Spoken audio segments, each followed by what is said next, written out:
Contos e poemas para crianças extremamente inteligentes de todas as idades, selecionados por Harold Bloom.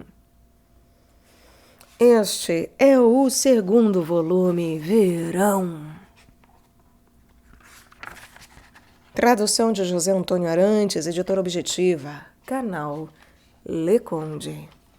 Caros ouvintes, caso vocês gostem do que aqui será lido, por favor, adquiram um livro. E caso vocês gostem do meu trabalho, venham auxiliá-lo. Centavos serão muito bem-vindos. Seja via Pix, Apoia-se ou Vaquinha. Os links estão todos o quê? No descritivo. Também no descritivo, uma lista de desejos da Amazon. Então, clique, dê uma olhada. Lá tem diversos livros, diversos autores, gêneros, possibilidades. Intere-se. Caso você queira alguma obra que lá não esteja, basta solicitá-lo, seja via comentário ou e-mail. Também é possível auxiliar o canal e este trabalho tornando-se membro. Se você clica no Seja Membro, as possibilidades aparecem. A mensalidade começa a R$ 1,99 ao mês, caso você possa, deva e queira, claro. E claro, é uma mensalidade que pode ser cancelada a qualquer momento. Eu também peço para que, por favor, curtam, compartilhem, comentem, inscrevam-se no canal caso já não tenham feito, porque tudo isso também faz muita diferença em termos de engajamento nessa plataforma chamada YouTube. Então, meus queridos, caso lhes toque, clique aí, aperte a fundo este botão de curtir, compartilhar e dê um comentário, nem que seja um ponto de exclamação, de interrogação, o que seja. Qualquer coisa que nós comentamos é um engajamento, fazendo sentido ou não. Enfim, obrigada pela presença. Eu desejo a todos uma boa escuta. Começamos com John Ruskin, 1819 a 1900. Nascido em Londres, filho único de um comerciante de vinhos, John Ruskin se interessou sobretudo por arte e arquitetura. Mas também escreveu sobre educação, reformas sociais e economia. Foi defensor do pré-rafaelismo, um movimento inglês liderado, entre outros, pelo poeta e pintor Dante Gabriele Rossetti, 1828 a 1882, que pretendia recriar as formas de arte anteriores ao pintor italiano Rafael, de 1483 a 1520. O movimento, que se estendeu à literatura, adotou várias características do tempo da Idade Média. Ruskin via a criação artística como reação ao empobrecimento espiritual do homem num mundo que evoluía materialmente com a industrialização. Esse empobrecimento só seria contido, segundo ele, com a recuperação dos meios da produção artesanais. Essas ideias podem ser percebidas um pouco no conto incluído nesta seleção, O Rei do Rio Dourado, publicado em 1851 em uma das primeiras fantasias escritas para criança em língua inglesa.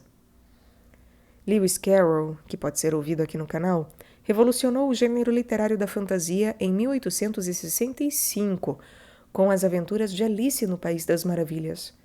Entre as obras principais de Ruskin está Pintores Modernos, em 5 volumes publicados entre 1843 e 1860. O Rei do Rio Dourado, ou Os Irmãos Malvados. Como o sistema agrícola dos Irmãos Malvados sofreu a interferência do Senhor Vento do Sudoeste. Numa região retirada e montanhosa de Estíria, antigamente existia um vale de uma fertilidade exuberante e surpreendente, Era cercado em todos os lados por montanhas escarpadas e rochosas que se elevavam em picos sempre cobertos de neve, de onde inúmeros cursos de água caíam em cataratas contínuas.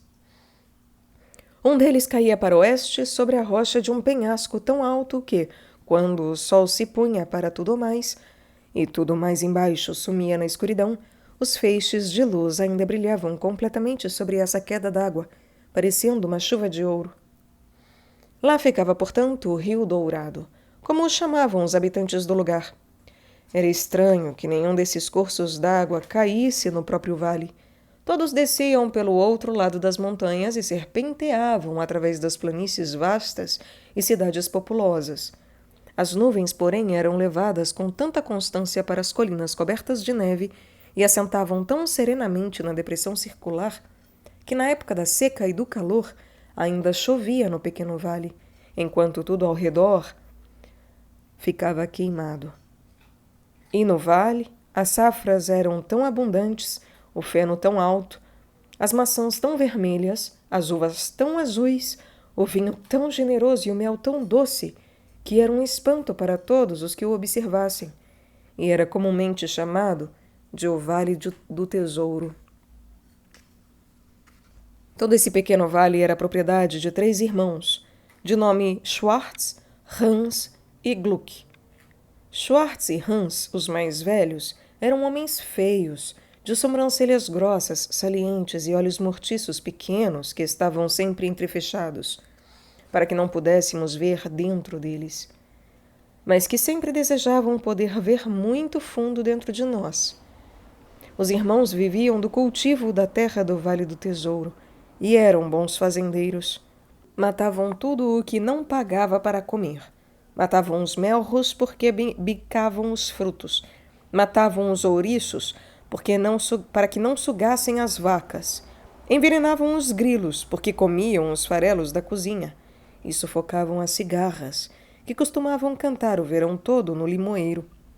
Faziam os trabalhadores trabalhar sem qualquer salário até desistirem de trabalhar, e depois discutiam com eles e os mandavam embora sem lhes pagar um tostão. Seria muito estranho se com esse tipo de fazenda, com esse sistema de funcionamento, não tivessem enriquecido bastante.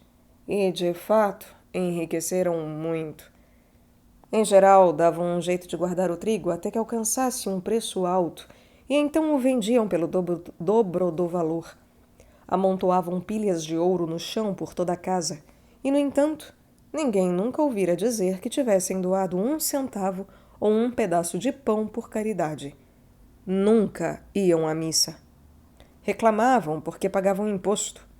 Em suma, tinham um temperamento tão impiedoso e tão opressor que receberam de todos os que fizeram algum negócio com eles o apelido de irmãos malvados.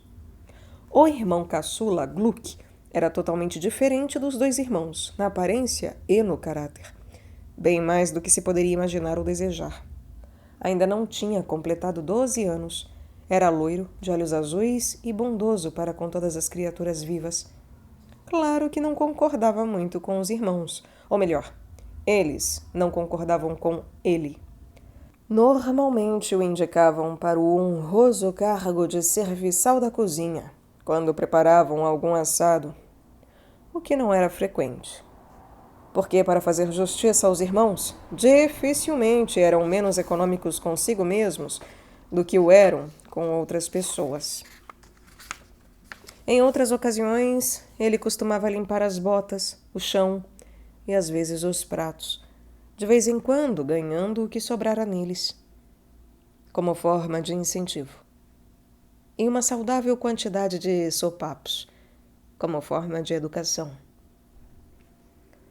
As coisas continuaram desse modo por bastante tempo. Finalmente fez um verão muito úmido e tudo deu errado nas terras das redondezas. O feno mal tinha sido posto em montes quando uma inundação o arrastou em massa para o mar. As videiras foram destroçadas pela chuva de pedra. Os trigais mortos pela doença de ferrugem. Só no Vale do Tesouro, como de hábito, tudo foi salvo. Assim como lá chovera, mas em nenhum outro lugar, também recebera sol, mas em nenhum outro lugar. Todo mundo foi à fazenda comprar trigo e voltou amaldiçoando os irmãos malvados. Pediam o que bem entendiam e o conseguiam, menos dos pobres, que só podiam implorar. E alguns até passavam fome bem à porta deles, sem a menor consideração ou atenção. O inverno estava chegando. O frio era intenso. Quando um dia os 2 irmãos mais velhos saíram. Antes, como sempre, avisaram o pequeno Gluck, que ficou cuidando do assado, para não deixar ninguém entrar nem dar nada a ninguém. Gluck sentou perto do fogo, porque caía uma chuva forte, e as paredes da cozinha não estavam, de modo algum, secas, nem pareciam reconfortantes. Foi virando o assado, que, ao dourar, parecia apetitoso. Que pena, pensou Gluck. Os meus irmãos não convidam ninguém para jantar. Tenho certeza de que, quando tem um pedaço de carneiro assim tão bom, e ninguém tem mais do que um naco de pão seco, iriam se sentir bem tendo alguém comendo com eles. Assim que pensou isso, soaram 2 batidas na porta da casa, pesadas e surdas, como se a pessoa que batia estivesse amarrada. Mais uma baforada do que uma batida. Deve ser o vento, pensou Gluck. Ninguém mais se arriscaria a bater 2 vezes na nossa porta. Mas não era o vento, não. As batidas soaram de novo, bastante fortes. E o mais espantoso é que a pessoa que batia dava a impressão de estar com pressa, sem o menor medo das consequências. Gluck foi à janela, abriu-a e pôs a cabeça para fora para ver quem era. Era o homenzinho com a aparência mais extraordinária que ele vira em toda a vida. Tinha um nariz bastante comprido, ligeiramente de cor do bronze, que terminava com uma ponta não muito diferente da extremidade de uma corneta de chaves. Suas bochechas eram bastante redondas e bastante vermelhas, o que de certa forma sustentaria a hipótese de que ele andara soprando um fogo teimoso nas últimas 24 horas. Os olhos piscavam vivamente através dos compridos cílios sedosos. A extremidade do bigode dava 2 voltas em cada lado da boca, como um saca-rolhas. E o cabelo, uma curiosa mistura de preto e branco. Caía quase até o meio das costas. Tinha mais ou menos 1,5 metros de altura e usava um chapéu pontudo em forma de cone, quase da mesma altura, decorado com uma pluma preta de cerca de 1 metro de comprimento. Seu gibão se estendia atrás dele numa coisa extremamente exagerada. Parecia com o que hoje se chama de fraque, mas as abas quase desapareciam, engolidas pelas dobras de uma enorme capa preta acetinada, que devia ser comprida até demais num tempo calmo, porque o vento, uivando à volta da velha casa, tirava-a dos ombros dele e a lançava a uma distância pelo menos 4 vezes maior do que o tamanho dele. Gluck ficou tão paralisado diante da aparição incomum do estranho que não conseguiu dizer uma só palavra, até que o homenzinho, velho e gentil, depois de ter executado mais uma peça musical enérgica, batendo com a aldrava na porta, virou-se para olhar por cima da capa esvoaçante. Ao se virar, percebeu a cabecinha amarela de Gluck fora da janela, a boca muito aberta, os olhos arregalados. «Olá!» disse o homenzinho. «Não é assim que se atende à porta. Estou ensopado. Deixe-me entrar.» Para fazer justiça ao homenzinho, estava mesmo ensopado. A pluma do chapéu se dobrava entre as pernas, como a cauda de um cãozinho de estimação espancado, pingando como um guarda-chuva. E das pontas do bigode a água escorria para dentro dos bolsos do colete, transbordando então de novo como uma regadeira. «Desculpe, senhor. Sinto muito, mas não posso.» «Não pode o quê?» perguntou o velho homenzinho. «Eu não posso deixar o senhor entrar. Não posso mesmo. Os meus irmãos iriam me bater até não poderem mais, meu senhor, se eu fizesse uma coisa dessa.» «O que o senhor quer?» «O que eu quero?» retrucou o velho homenzinho com petulância. «Ora, eu quero uma lareira, um abrigo.» E lá está a sua lareira grande, o fogo ardendo, crepitando, dançando nas paredes, sem ninguém lá para o sentir. Deixe-me entrar, é o que digo. Só quero me aquecer. A esta altura, Gluck estava com a cabeça fora da janela. Fazia tanto tempo que começou a sentir que estava de fato desagradavelmente frio. Ao olhar para dentro, viu o belo fogo da lareira farfalhar e rugir, jogando suas línguas vivas e compridas chaminé acima, como se estivessem lambendo porções da perna de carneiro de cheiro apetitoso. E isso lhe partiu o coração. Porque estava ardendo por nada. Parece mesmo que ele está bem ensopado, pensou Gluck. Eu vou deixá-lo entrar só por uns 15 minutos. Foi então até a porta e a abriu. Enquanto o homenzinho entrava, junto com ele entrou uma rajada de vento, fazendo as chaminés titubearem. Está aí um menino bonzinho, disse o velhinho. Esqueça os seus irmãos, hein? Vou conversar com eles.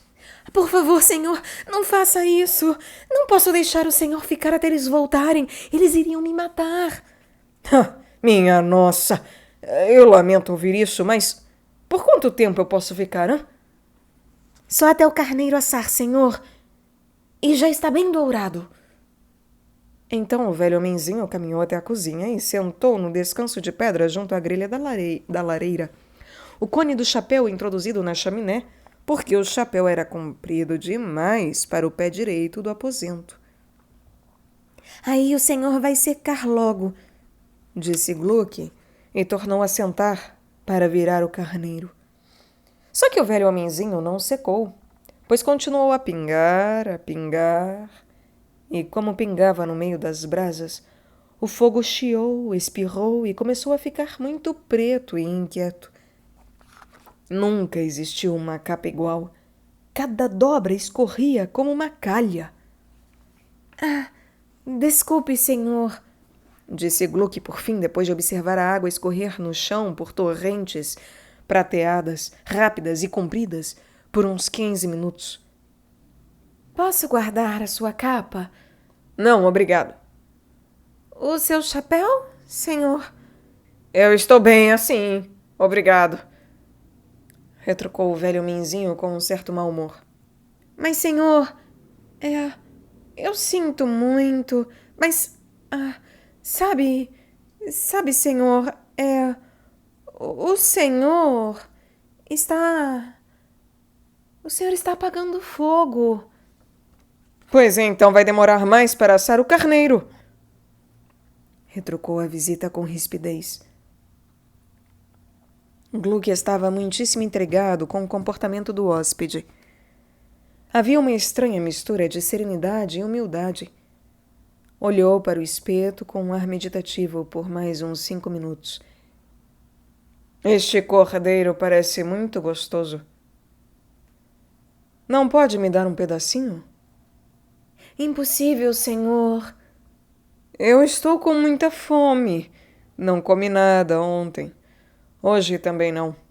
Eles, sem dúvida, não iriam sentir a falta de um pedacinho das juntas.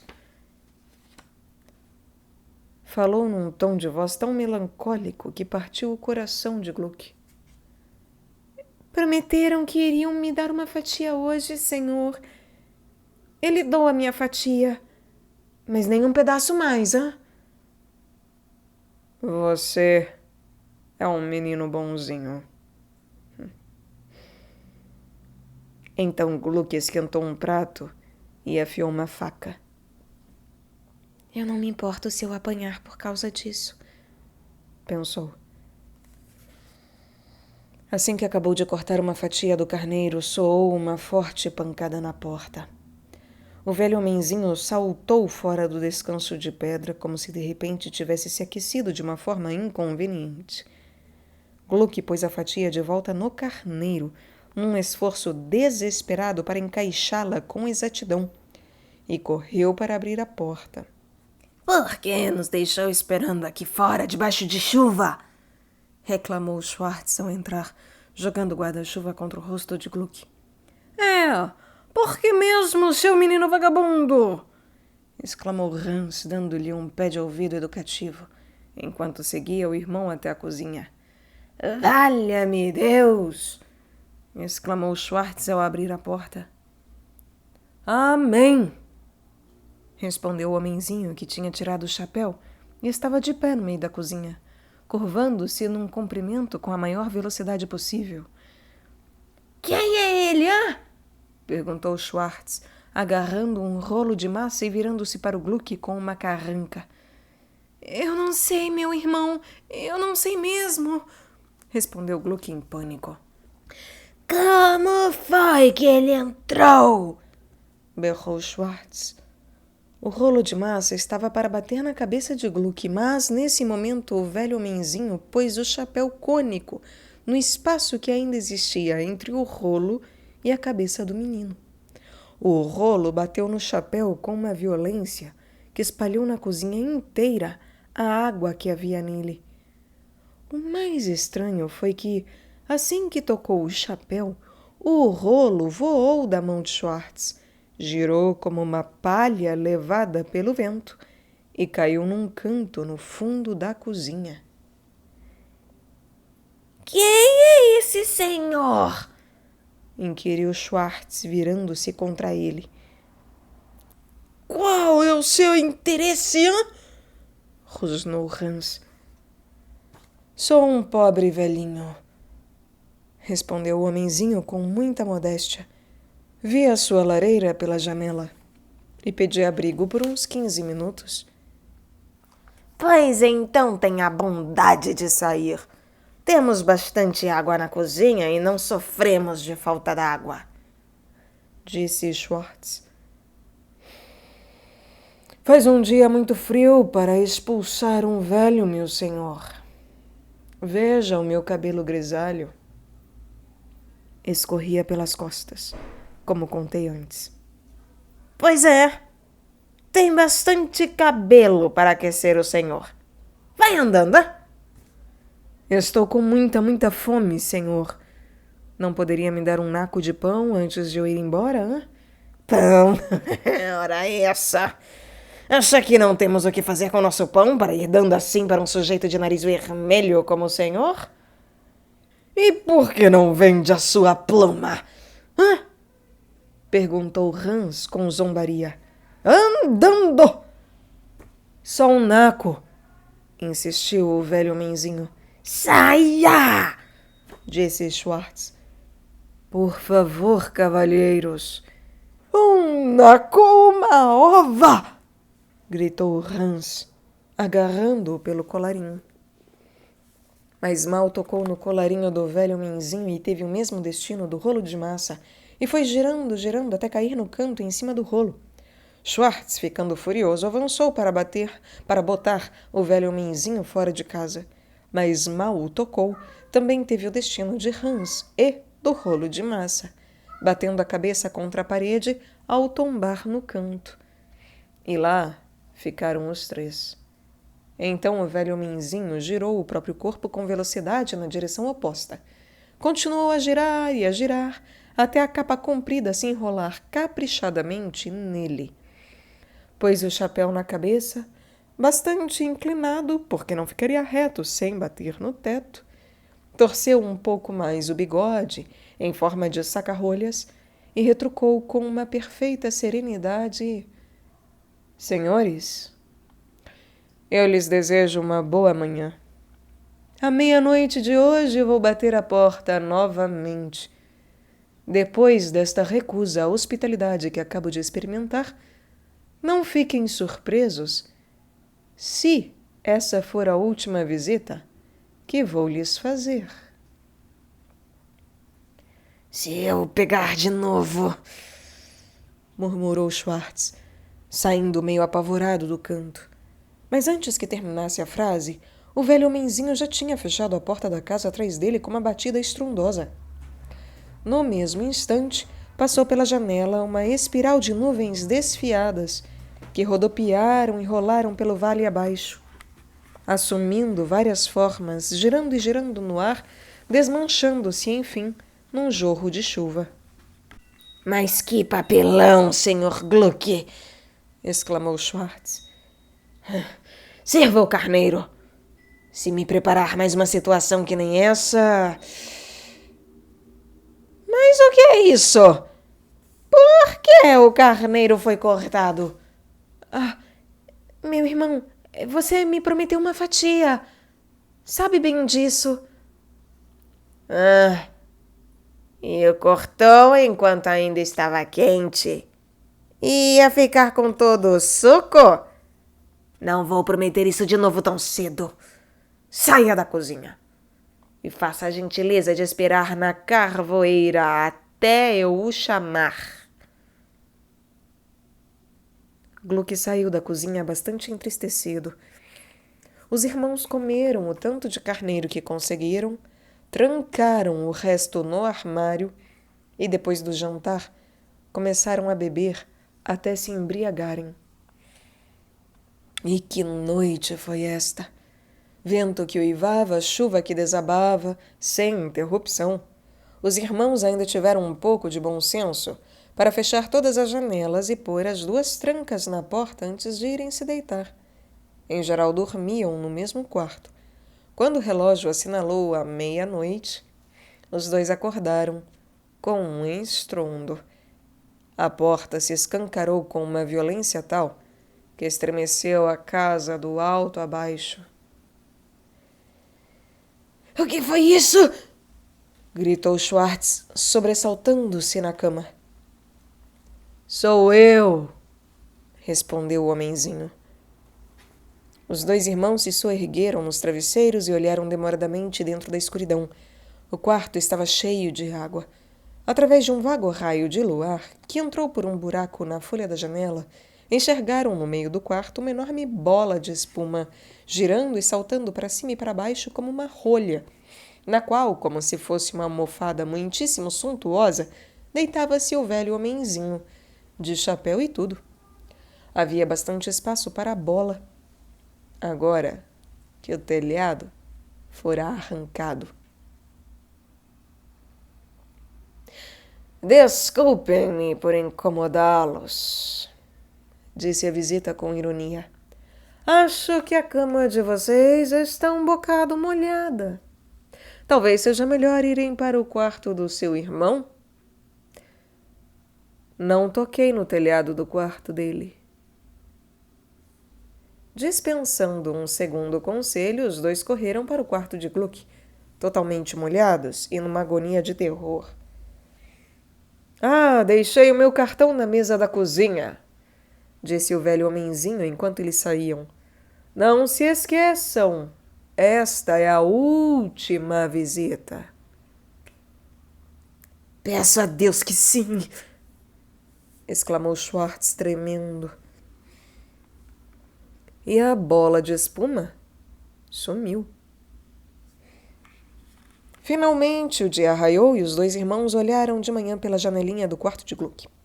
O Vale do Tesouro era uma ruína só, uma devastação. A inundação arrastara árvores, colheitas e gado, e deixara em lugar deles depósitos de areia vermelha e lama cinza. Tomados de horror, arrepiados, os 2 irmãos foram furtivamente à cozinha. A água destruíra todo lugar.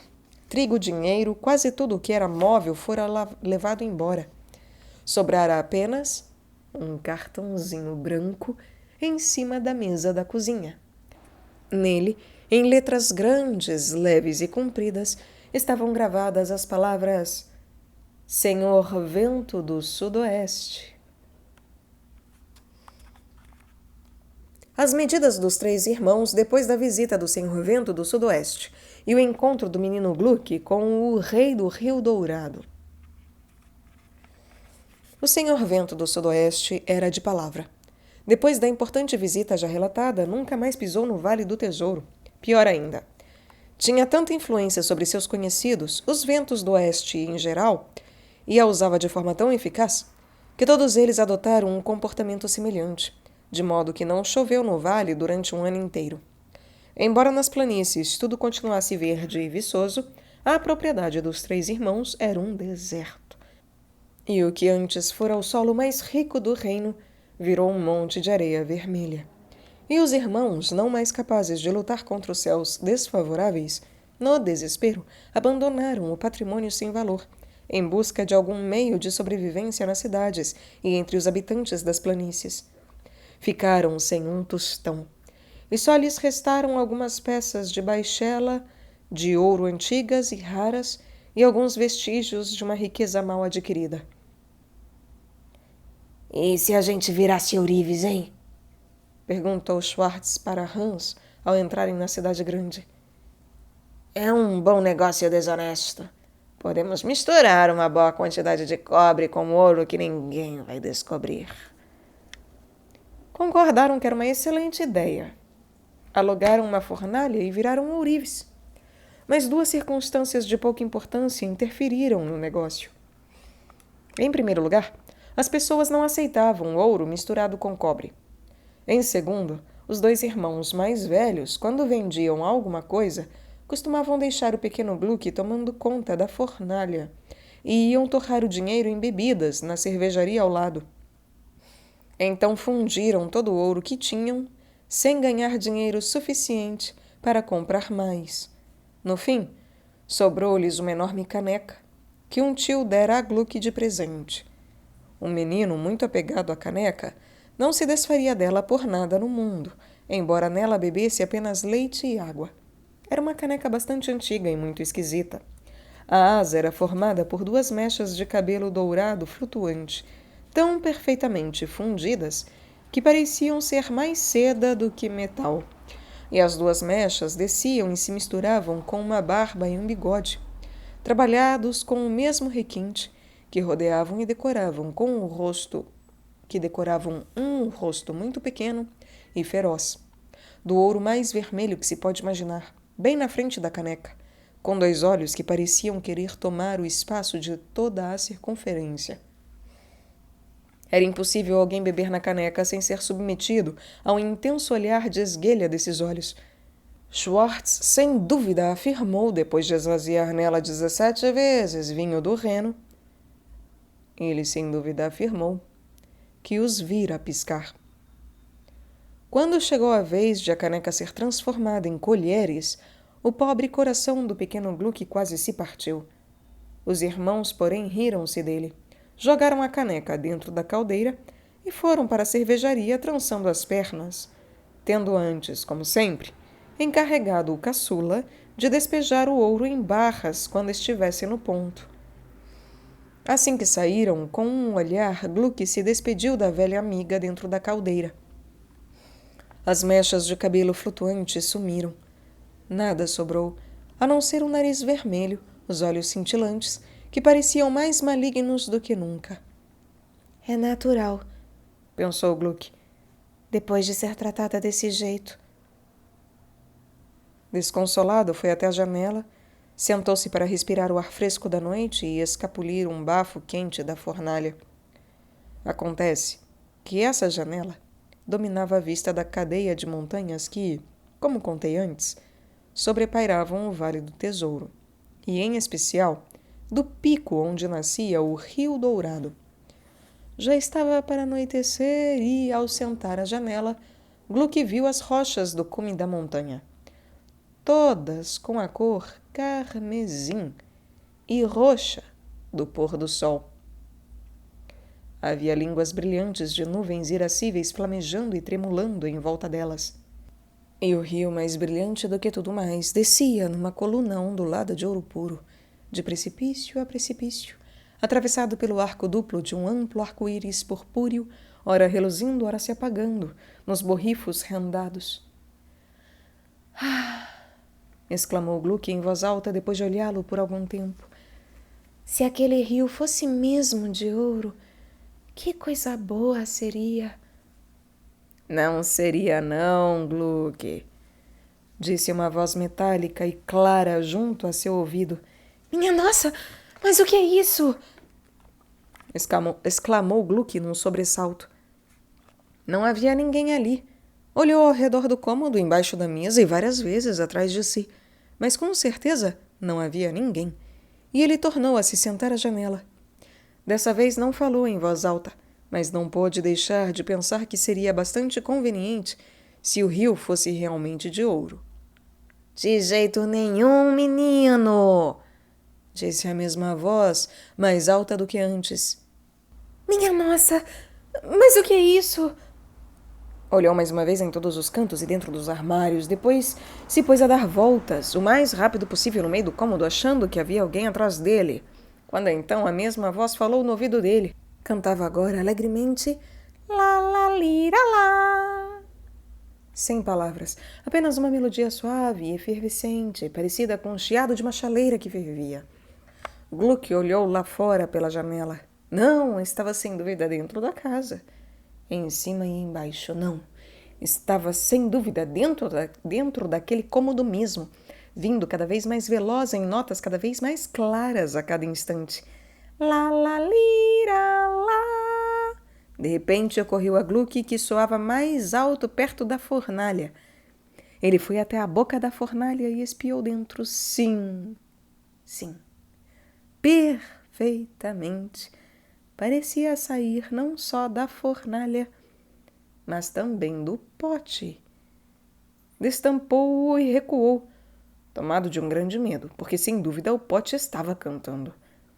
Ficou parado no canto mais afastado do cômodo, as mãos erguidas, a boca aberta por alguns instantes, quando o cantarolar cessou e a voz se tornou mais clara e bastante articulada. Olá! Disse a voz. Gluck não respondeu. Olá, Gluck, meu menino! Disse o pote novamente. Gluck reuniu todas as energias, caminhou direto até o cadinho, tirou-o da fornalha e espiou dentro. O ouro estava completamente fundido, com uma superfície tão lisa e polida como um rio. Mas, em lugar de refletir um pouquinho a cabeça de Gluck, enquanto espiava dentro, ele viu, bem diante dele, por baixo do ouro, o nariz vermelho e os olhos agudos do velho amigo da caneca, 1000 vezes mais vermelhos e agudos do que os vira em toda a vida. Ora, Gluck, meu menino! Disse a voz de dentro do pote novamente. Estou bem! Despeje-me! Gluck, porém, estava pasmo demais para fazer isso. Despeje-me! Estou dizendo! Disse a voz um tanto ríspida. Gluck ainda não conseguia se mexer. Quer fazer o favor de me despejar? Estou muito quente! Disse a voz com muita irritação. Com um esforço muito grande, Gluck recuperou o movimento dos braços, pegou o cadinho e o entornou, para assim despejar o ouro. Mas em lugar do fluxo de um líquido, saíram primeiro um par de pernas amarelas, bem pequenas, depois as abas de uma casaca, depois um par de braços com as mãos nos quadris e, finalmente, a conhecida cabeça do amigo da caneca. E todas essas partes, que se uniam à medida que saíam rolando, firmaram-se energicamente no chão, na forma de um anãozinho de ouro, com cerca de 30 centímetros de altura.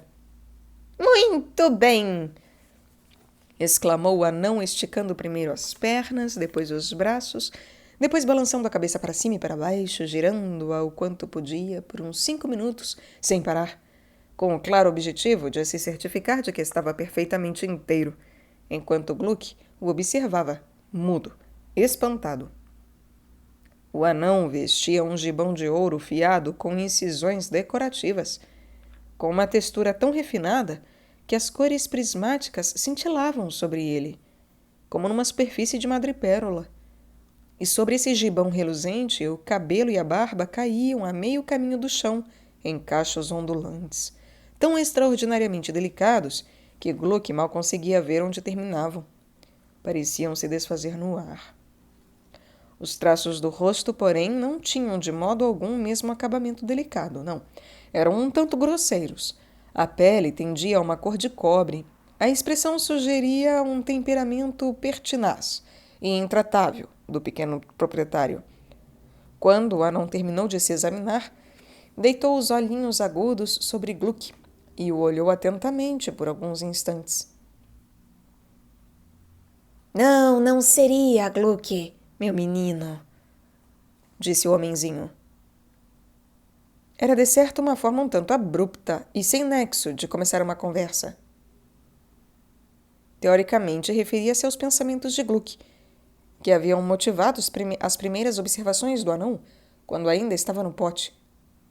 Mas não importava ao que se referia. Gluck não estava disposto a questionar a opinião. Não seria, senhor? Perguntou Gluck com brandura e docilidade.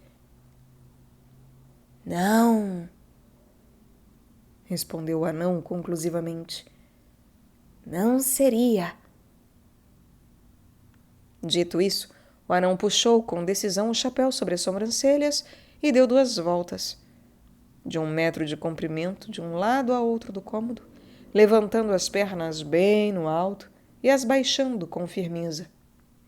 Essa pausa deu a Gluck tempo para repensar as coisas um pouquinho, e não vendo motivo para ter medo do minúsculo visitante, e sentindo que a curiosidade era maior do que o assombro, arriscou-se a fazer uma pergunta muito delicada. Por favor, senhor, o senhor O senhor era a minha caneca? Disse Gluck, hesitando um pouco.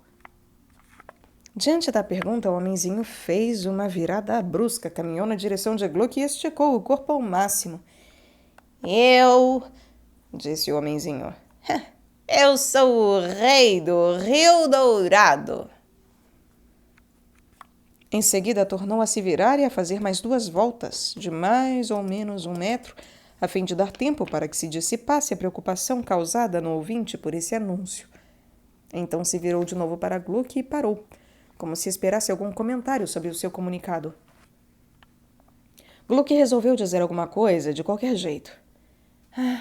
Espero que a sua majestade esteja passando muito bem, disse Gluck.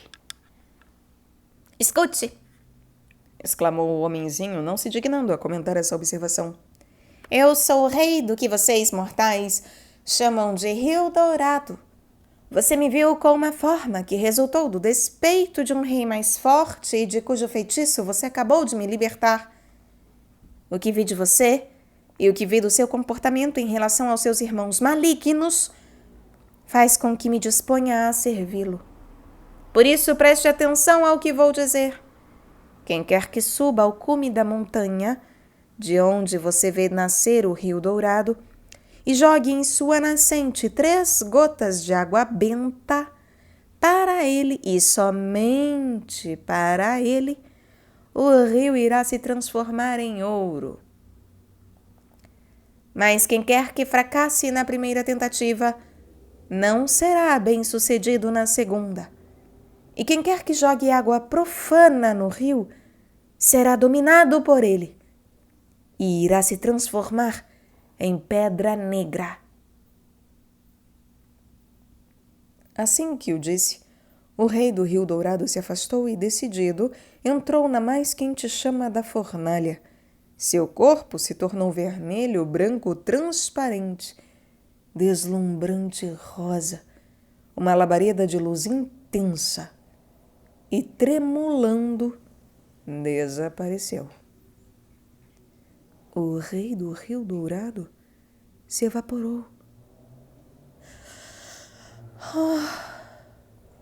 Exclamou o pobre Gluck, correndo para olhar na chaminé à procura dele. Puxa vida!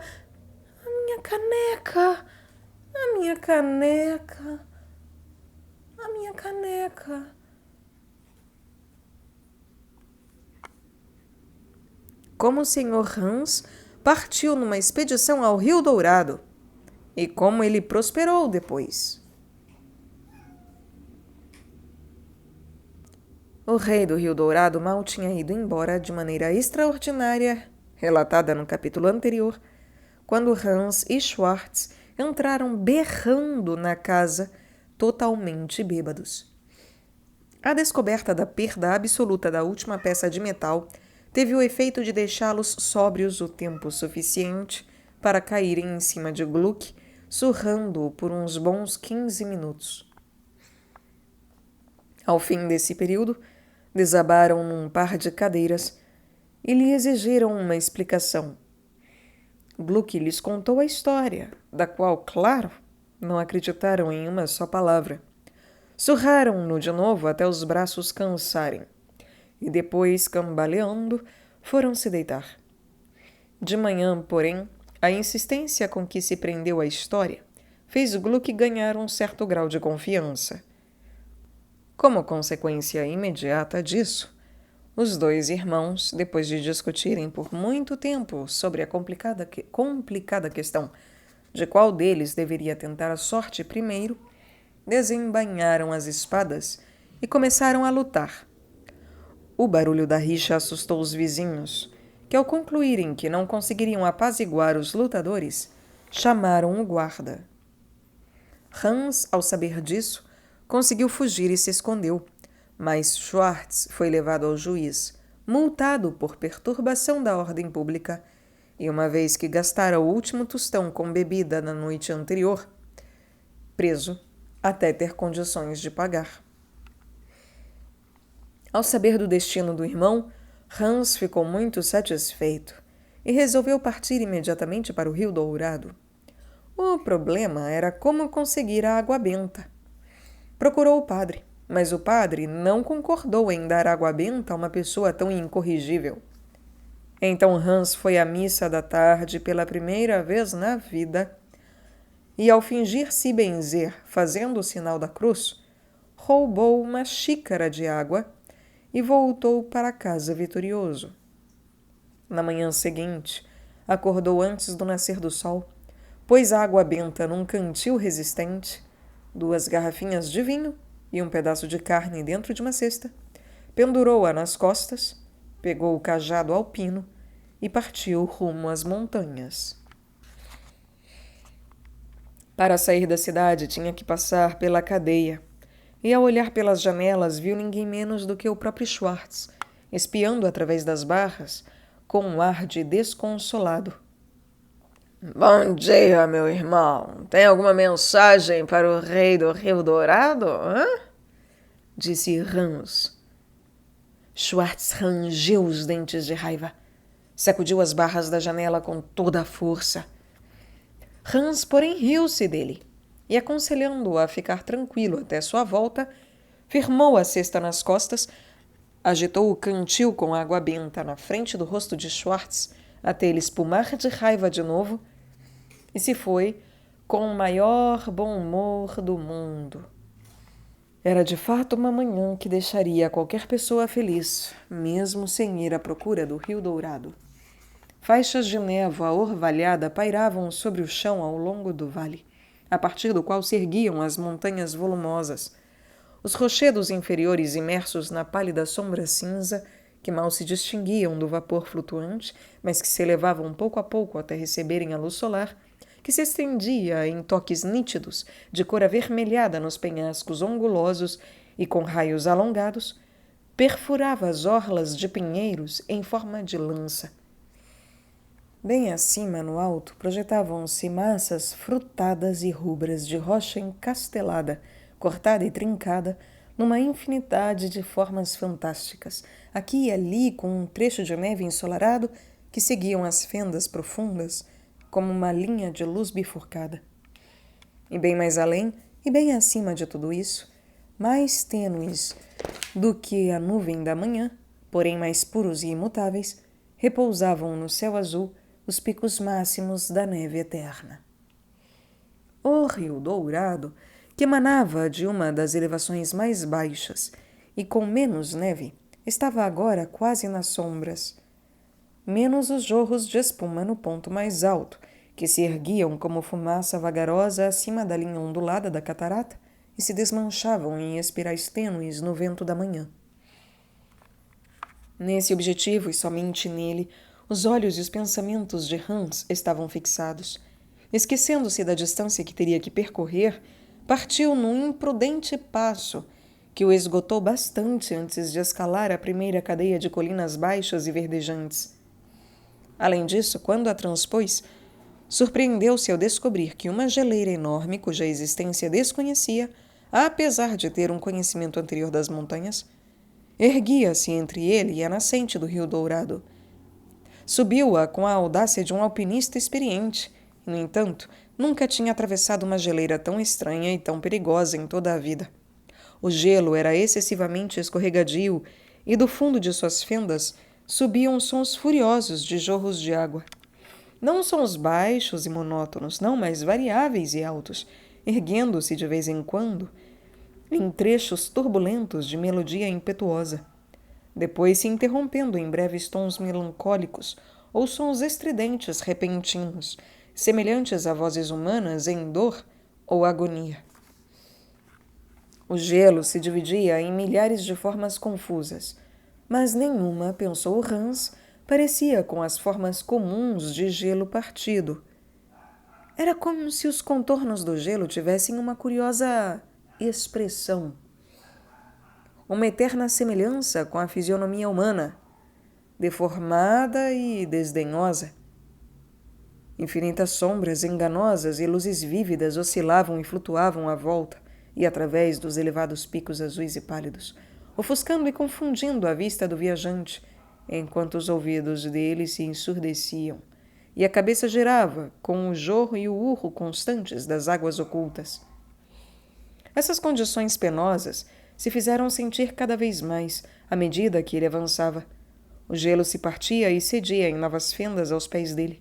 Cumes titubeantes estremeciam à volta e tombavam com estrondo no caminho. Embora muitas vezes tivessem enfrentado esses perigos nas mais terríveis geleiras e nas mais impetuosas condições atmosféricas, foi com uma nova e opressiva sensação de pânico que ele saltou a última fenda e se lançou, exausto e trêmulo, sobre a relva segura da montanha. Como fora obrigado a abandonar a cesta de comida, que se tornara um arriscado estorvo na geleira, agora não tinha meios de se revigorar, a não ser quebrando e comendo pedaços de gelo. Isso, porém, saciou-lhe a sede. Uma hora de descanso restabeleceu o corpo robusto, e, com o indomável espírito de avareza, ele retomou a árdua jornada. Agora tinha que subir por uma crista constituída de áridas rochas vermelhas, sem uma folha de relva para facilitar o passo, nenhuma protuberância que projetasse 1 centímetro de sombra para proteger do sol do sul. Passava do meio-dia, e os raios solares incidiam com intensidade sobre o caminho íngreme, enquanto toda a atmosfera estava parada, impregnada de calor. A sede intensa logo se seguiu um cansaço físico, que agora fazia Hans sofrer. A cada instante olhava de relance o cantil de água preso no cinto. 3 gotas são suficientes, pensou ele afinal. Posso ao menos refrescar os lábios com elas. Abriu o cantil e, quando o levava à boca, seus olhos bateram num objeto sobre a pedra ao lado. Pensou que tivesse se mexido. Era um cãozinho, aparentemente na última agonia da morte por sede. A língua estava de fora, a boca estava seca. Os membros do corpo se estendiam sem vida e formigas pretas, aos bandos, fervilhavam nos lábios e na garganta. Os olhos dele miraram o cantil de Hans, que ele segurava na mão. Ele o ergueu, bebeu, deu um pontapé de desprezo no animal e seguiu em frente. Não sabia dizer como aconteceu, mas achou que uma estranha sombra de repente cruzara o céu azul. O caminho foi se tornando mais íngreme e mais recortado a cada instante. O ar naquela altitude, em lugar de o revigorar, parecia aquecer o sangue a ponto de lhe dar febre. O ruído das cataratas da colina soava como zombaria nos ouvidos. Elas todas estavam muito distantes e a sede aumentava a cada instante. Passada mais 1 hora, ele tornou a olhar para o cantil na cintura. Estava pela metade, mas nele havia mais do que 3 gotas. Parou para abri-lo, e mais uma vez ao fazê-lo, algo se mexeu acima do caminho. Era uma criança clara, estirada quase sem vida sobre a pedra, o peito arfando de sede, os olhos fechados, os lábios ressecados e queimados.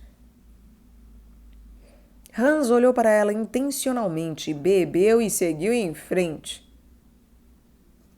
Uma nuvem cinza escuro encobriu o sol, e sombras compridas como serpentes rastejaram sobre as encostas das montanhas. Hans foi subindo com dificuldade. O sol estava se pondo, mas ao baixar não parecia trazer o frio. O peso de chumbo do ar inerte lhe pressionava a testa e o coração, mas a meta estava próxima. Ele viu a catarata do Rio Dourado nascendo na encosta da montanha, a não mais que 100 metros acima dele. Parou por um momento para respirar e prosseguiu rapidamente para concluir a tarefa. Nesse momento, um grito baixo lhe chegou aos ouvidos. Ele se virou e viu um velho grisalho, estirado na pedra. Tinha olhos fundos, o rosto assustadoramente pálido e com uma expressão de desespero. "Água!" exclamou, estendendo os braços na direção de Hans, e gritou fracamente: "Água! Eu estou morrendo!" "Eu não tenho água!" retrucou Hans. "Ei, você já viveu bastante!" Passou sobre o corpo prostrado e prosseguiu às pressas. Um clarão de raio azul surgiu no leste, com a forma de uma espada. Estremeceu 3 vezes todo o firmamento e o deixou escuro com uma sombra espessa e impenetrável. O sol se punha. Mergulhava no horizonte como uma bola vermelha e ardente. O rugido do Rio Dourado chegou aos ouvidos de Hans. Ele parou à beira do abismo onde o rio corria. As ondas se enchiam da glória avermelhada do pôr do sol. Vibravam as cristas como línguas de fogo, e clarões de luz sangrenta cintilavam na espuma. O som delas foi se tornando cada vez mais forte nos sentidos de Hans. O prolongado estrondo lhe fazia a cabeça girar. Estremecendo, ele tirou o cantil da cinta e o lançou dentro do caudal. Ao fazê-lo, um arrepio gélido lhe percorreu o corpo. Ele cambaleou, gritou e caiu. As águas encobriram o grito, e o lamento do rio se elevou intensamente dentro da noite, enquanto jorrava sobre a pedra negra malvada. Como o Sr. Schwartz partiu numa expedição ao Rio Dourado e como ele prosperou depois. O pobre pequeno Gluck aguardou ansiosamente sozinho na casa à volta de Hans. Notando que demorava a voltar, ficou terrivelmente assustado e foi à cadeia contar a Schwartz tudo o que acontecera. Schwartz ficou muito satisfeito e disse que Hans com certeza tinha sido transformado em pedra e que agora o ouro seria só dele. Gluck, porém, ficou muito entristecido e chorou a noite inteira. Quando acordou de manhã, não havia pão na casa, nem dinheiro. Então se empregou com outroríveis e trabalhou tanto, tão caprichosamente e até tão tarde todos os dias, que logo conseguiu juntar dinheiro para pagar a multa do irmão. Então deu todo o dinheiro a Schwartz. O irmão saiu da cadeia. Schwartz ficou muito satisfeito e disse que ele teria uma parte do ouro do rio. Mas Gluck apenas pediu que ele fosse ver o que acontecera com Hans. Quando soube que Hans tinha roubado a água benta, Schwartz pensou consigo mesmo que talvez o rei do Rio Dourado não considerasse bom esse procedimento e decidiu achar uma melhor maneira de resolver a questão. Pegou mais dinheiro de Gluck e procurou um padre ruim, que prontamente lhe arranjou um pouco de água benta em troca do dinheiro. Schwartz estava convencido de que tudo corria bem. Assim, acordou cedo, antes do nascer do sol, pôs pão e vinho na cesta, pôs a água benta num cantil e partiu rumo às montanhas. Tal como o irmão, ficou surpreso ao se deparar com a geleira e encontrou muita dificuldade para transpô-la, mesmo depois de abandonar a cesta. Era um dia sem nuvens, mas sem claridade. Havia uma névoa púrpura pesada pairando no céu, e as colinas pareciam ameaçadoras e sombrias.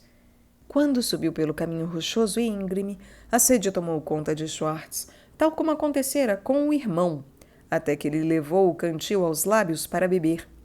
Nisso viu uma criança clara deitada perto dele sobre a pedra, chamando-o e murmurando que queria água. Água, pois sim, disse Schwartz. Não tenho bastante nem para mim mesmo. E prosseguiu. Enquanto prosseguia, pensou que os raios solares se enfraqueciam e avistou um grupo de nuvens negras se elevando no oeste. 1 hora de escalada depois, a sede o dominou novamente e ele bebeu. Nisso, viu o velho deitado na sua frente, no caminho, pedindo água. Água, pois sim. Não tenho bastante nem para mim mesmo. E prosseguiu. Mais uma vez, a luz pareceu se enfraquecer diante de seus olhos. Olhou para cima e viu que uma bruma da cor do sangue encobrira o sol, e o grupo de nuvens negras havia se erguido muito alto no céu, as bordas se agitando e se encapelando como as ondas de um mar bravio, e lançavam sombras compridas que tremulavam no caminho de Schwartz. Schwartz subiu por mais 1 hora e de novo sentiu sede. Quando levou o cantil aos lábios, pensou ter visto o irmão Hans, deitado exausto à frente dele no caminho. Ao olhar atentamente, o vulto estendeu os braços na direção dele e pediu água. Está aí? Lembre-se das barras da cadeia, meu rapaz. Água, pois sim. Pensa que eu a carreguei até aqui para você? E passou pelo vulto. No entanto, ao passar, pensou ter visto uma estranha expressão de zombaria nos lábios dele. Depois de caminhar alguns metros, olhou para trás, mas o vulto não estava lá. Um horror repentino tomou conta de Schwartz, não sabia por quê, mas a sede de ouro prevaleceu sobre o medo, e ele se apressou. O grupo de nuvens negras chegou ao apogeu, e nelas explodiram raios espiralados. Ondas de escuridão pareciam se engrossar e flutuar entre clarões por todo o firmamento. O céu, onde o sol se punha, estava todo plano, como um lago de sangue. Um vento forte veio do céu, esfarrapando as nuvens carmesim e as dispersando dentro da escuridão. Quando Schwartz parou na beira do Rio Dourado, as suas ondas estavam negras, como nuvens tempestuosas, mas a espuma era igual a fogo. O rugido das águas embaixo e a trovoada acima se encontraram quando ele lançou o cantil no caudal.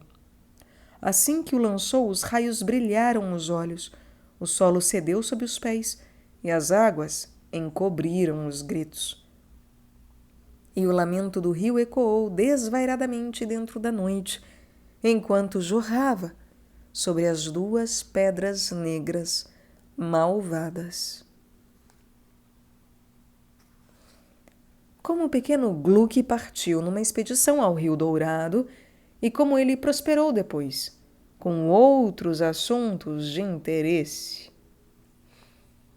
Quando constatou que Schwartz não tinha voltado, Gluck ficou muito entristecido, sem saber o que fazer. Como não tinha dinheiro, viu-se obrigado a se empregar de novo com o ourives, que o fazia trabalhar arduamente e lhe pagava muito pouco. Assim, depois de uns 2 meses, Gluck se cansou e resolveu ir tentar a sorte com o Rio Dourado. O reizinho pareceu muito gentil. Não acho que me transformaria numa pedra negra. Então procurou o padre, e o padre lhe deu um pouco de água benta na mesma hora em que a pediu. Gluck pôs o pão na cesta, pegou o cantil de água e partiu bem cedinho rumo às montanhas. Se a geleira causara uma grande fadiga nos irmãos, para ele foi 20 vezes pior, porque não era nem forte nem experiente em subir montanhas. Sofreu várias quedas sérias, perdeu a cesta e o pão, e sentia muito medo dos barulhos estranhos embaixo do gelo. Deitou-se durante bastante tempo na relva, depois de transpor a geleira, e começou a subir a colina na parte mais quente do dia. Depois de subir por 1 hora, sentiu uma sede terrível e estava para beber como os irmãos quando viu um velho descer pelo caminho acima dele, parecendo muito fraco e se apoiando num cajado. Meu filho, estou morto de sede. Dê-me um pouco dessa água. Hein? Gluck olhou para ele e, ao ver que estava pálido e abatido, deu-lhe a água. Eu só peço que o senhor não beba toda ela. Mas o velho bebeu um bocado e devolveu o cantil com menos da metade da água. Depois lhe desejou boa sorte. E Gluck prosseguiu alegremente. Ficou mais fácil subir pelo caminho. 2 ou 3 folhas de relva apareceram no chão, e depois gafanhotos começaram a cantar na encosta ao lado delas. Gluck pensou que nunca ouvira um canto tão alegre. Continuou a caminhada por mais 1 hora. A sede foi aumentando. Ele achou que seria obrigado a beber, mas ao erguer o cantil, viu uma criancinha deitada que arfava na beira do caminho e implorava por água. Gluck relutou consigo mesmo e resolveu suportar a sede por mais tempo. Levou o cantil aos lábios da criança, que bebeu apenas algumas gotas. Ela sorriu para ele, levantou-se e correu colina abaixo. Gluck a observou, até ela ficar tão pequenina como uma estrela. E então se virou e continuou a subir. Havia todos os tipos de flores graciosas crescendo nas rochas, musgo verde vívido, flores estreladas de um rosa claro, gencianas com campânulas delicadas, mais azuis do que o mais forte azul do céu, e lírios transparentes de um branco puro. Borboletas púrpura e carmesim voavam velozes aqui e ali, e o céu irradiava uma luz tão pura que Gluck nunca se sentiu tão feliz na vida. No entanto, depois de ter subido por mais 1 hora, a sede se tornou insuportável. Olhou para o cantil e viu que restavam nele apenas 5 ou 6 gotas. Não podia se arriscar a beber. Quando estava prendendo o cantil de novo na cinta, viu um cãozinho deitado na pedra, resfolegando, exatamente como Hans o vira no dia da sua escalada.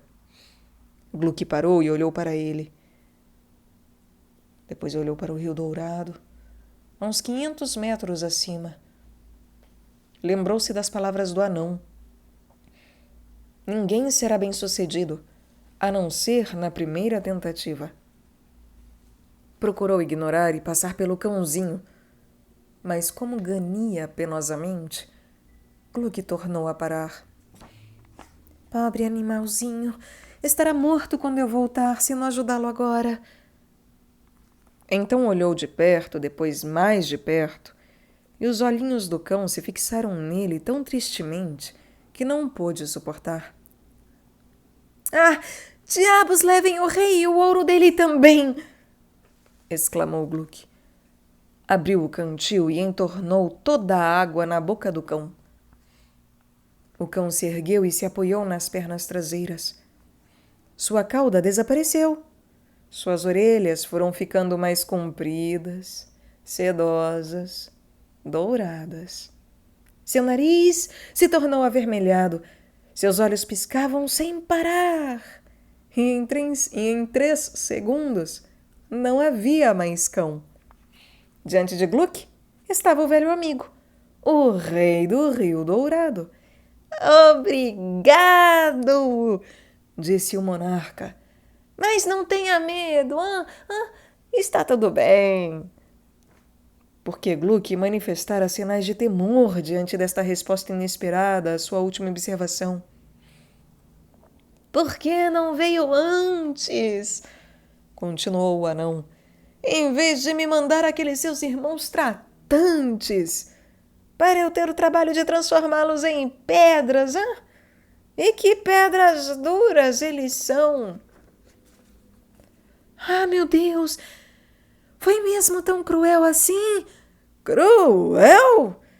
Despejaram água profana no meu caudal. Acha que iria continuar permitindo isso? Ora, tenho certeza, Senhor, Sua Majestade, quero dizer, que pegaram a água da fonte da igreja. Muito provavelmente, sim. Mas... E fez uma carranca ao falar. A água que foi recusada ao pranto dos que sofriam e agonizavam era profana, embora tivesse sido abençoada por todos os santos no céu. A água que estava no vaso da misericórdia é sagrada, embora tenha sido contaminada por cadáveres. Dito isso, o anão se curvou e arrancou um lírio que crescia a seus pés. Nas pétalas brancas pendiam 3 gotas de orvalho claro. O anão agitou as pétalas para pôr as gotas dentro do cantil que Gluck segurava na mão esquerda. Jogue estas gotas dentro do rio, e desça pelo outro lado da montanha até o Vale do Tesouro. E boa sorte! Enquanto falava, o corpo do anão se tornou vago. As cores tremulantes do manto tomaram a forma de uma névoa prismática de luz orvalhada. Por um instante, foi velado por elas como uma faixa de um amplo arco-íris. As cores se empalideceram, a névoa se elevou no ar. O monarca se evaporou. Gluck subiu até a beira do Rio Dourado, e as ondas do rio estavam claras como cristal e brilhantes como o sol. Quando jogou as 3 gotas de orvalho no caudal, abriu-se no lugar em que caíram um pequeno sorvedouro circular, para dentro do qual as águas desceram com um ruído musical. Gluck as observou por algum tempo, com uma grande decepção, porque não só o rio não se transformou em ouro, como também as águas pareciam ter diminuído de volume. Apesar disso, obedeceu o amigo anão e desceu pelo outro lado da montanha, na direção do Vale do Tesouro. Enquanto descia, pensou ter ouvido um ruído de água escorrendo debaixo do solo. Quando avistou o Vale do Tesouro, minha nossa, um rio igual ao Rio Dourado nascia de uma nova fenda nos rochedos acima e jorrava em inúmeras torrentes ao longo dos montes secos de areia vermelha. Enquanto Gluck observava, relva nova brotava ao lado dos novos riachos. Plantas trepadeiras cresciam, se estendendo pelo solo umedecido. Flores novas desabrochavam de repente ao longo das margens do rio, assim como surgem as estrelas quando o crepúsculo escurece. Arbustos de mirto e parreiras lançavam compridas sombras sobre os vales ao crescerem. Assim, o Vale do Tesouro se transformou num jardim novamente, e o patrimônio que fora perdido por crueldade era recuperado com amor. Gluck foi viver no vale, e os pobres nunca foram enxotados da sua porta. E assim, o celeiro dele se encheu de trigo e a casa de tesouro.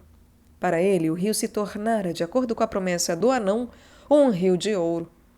Até hoje, os habitantes do vale chamam a atenção para o lugar onde as 3 gotas de orvalho sagrado foram lançadas no caudal. Acompanham o curso do Rio Dourado embaixo do solo até o ponto onde surge no Vale do Tesouro. No alto da catarata do Rio Dourado, ainda se veem as 2 pedras negras malvadas, em volta das quais as águas rugem tristemente todos os dias no crepúsculo. E as pessoas do vale ainda chamam essas pedras os Irmãos Malvados.